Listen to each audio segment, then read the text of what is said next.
10.000conjesús.net. Señor mío y Dios mío, creo firmemente que estás aquí, que me ves, que me oyes. Te adoro con profunda reverencia. Te pido perdón de mis pecados y gracia para hacer con fruto este rato de oración. Madre mía Inmaculada, San José, mi Padre y Señor, Ángel de mi guarda, interceded por mí. San Mateo escribe su Evangelio para los cristianos provenientes del judaísmo.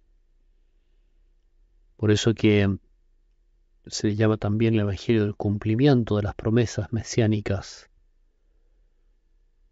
Como es lógico, los judíos conocían la Biblia y esos textos mesiánicos van a adquirir toda su fuerza, toda esa luz profética en la persona humana, divina de Jesucristo,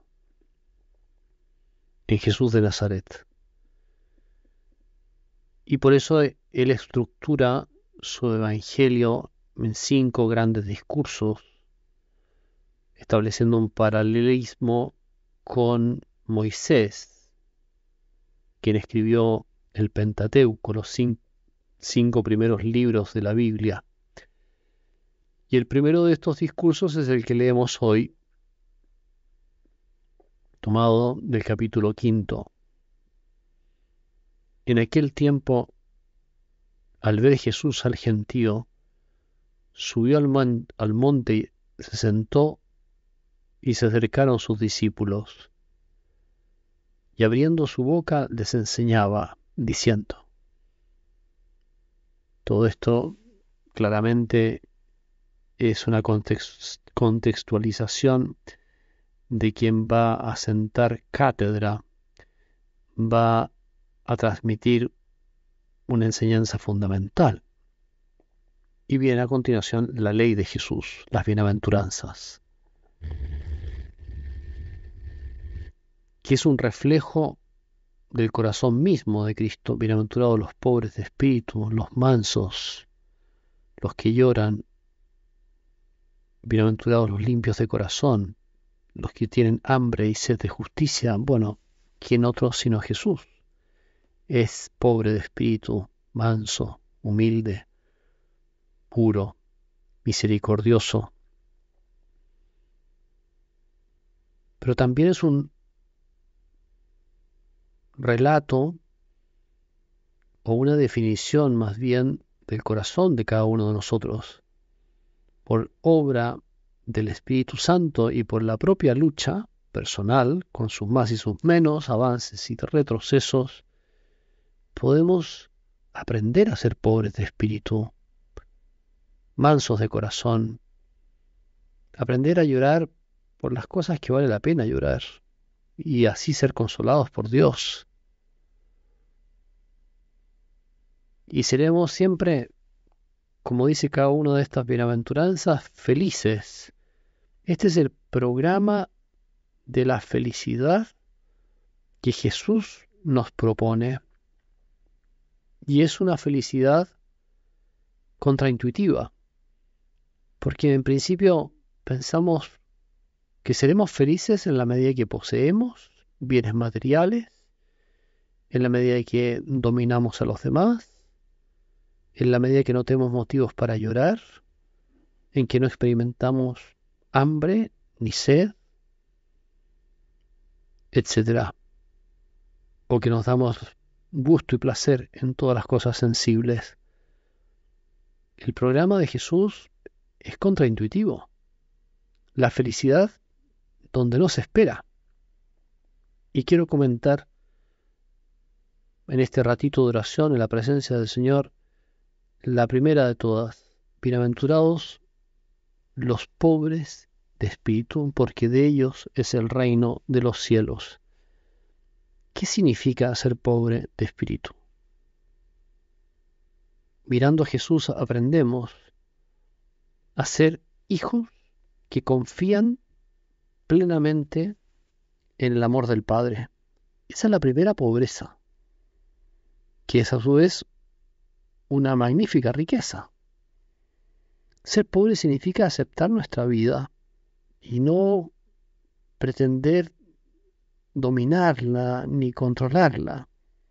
Hoy que parece una de las enfermedades más expandidas en el hombre moderno, ¿verdad?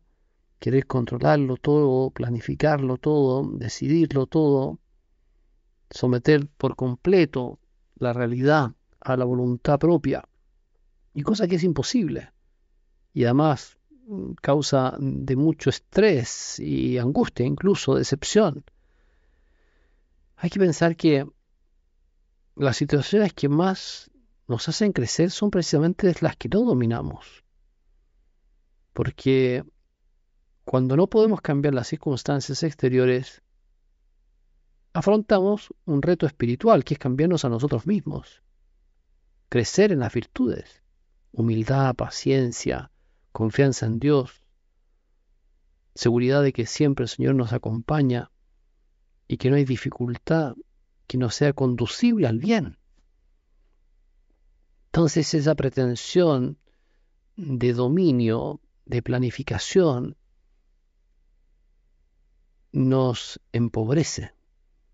En cambio, el pobre, el alma de pobre, confía. Ser pobre significa abandonarse, dejarse llevar, dejarse conducir, llenos de confianza en el amor de Dios con sus hijos. Y esto se demuestra especialmente en los momentos de prueba. Seguro que todos ustedes y yo hemos pasado por pruebas en la vida. Quizás tú estás pasando por una prueba especialmente dura. Es el momento de decir: Señor, soy pobre, me fío de ti, me abandono en ti, acepto la realidad de mi vida y desde esta aceptación quiero construir mi santidad, o más bien dejar que Dios construya mi santidad. No rebelarse, sino aceptar.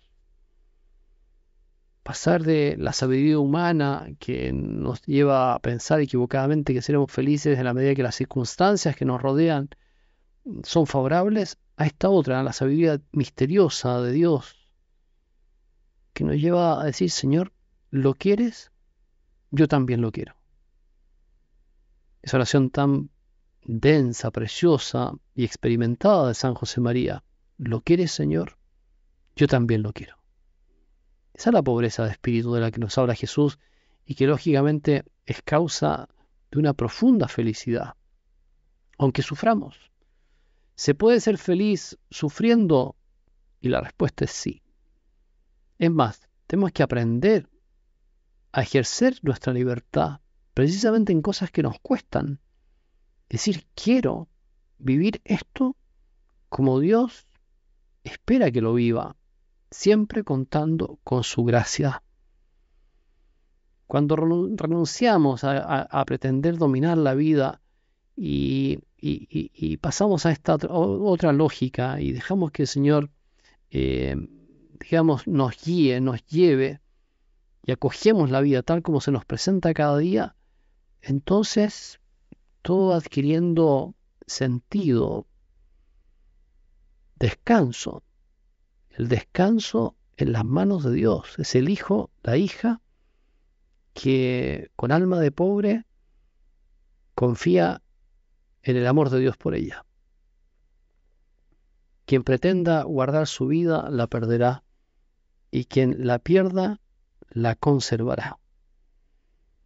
Pidámosle al Señor que nos enseñe, nos ayude a abandonarnos, a confiar plenamente en su amor providente, a no pretender ser nosotros los que controlan el futuro y someten de alguna manera el presente a los propios intereses, sino más bien vivir santamente la vida tal como se nos presenta.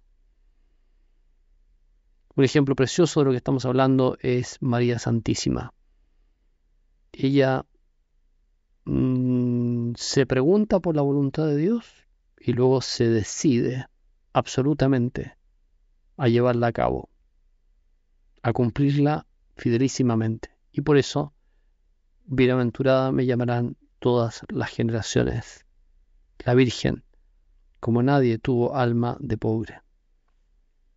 Te doy gracias, Dios mío, por los buenos propósitos, afectos e inspiraciones que me has comunicado en esta meditación. Te pido ayuda para ponerlos por obra.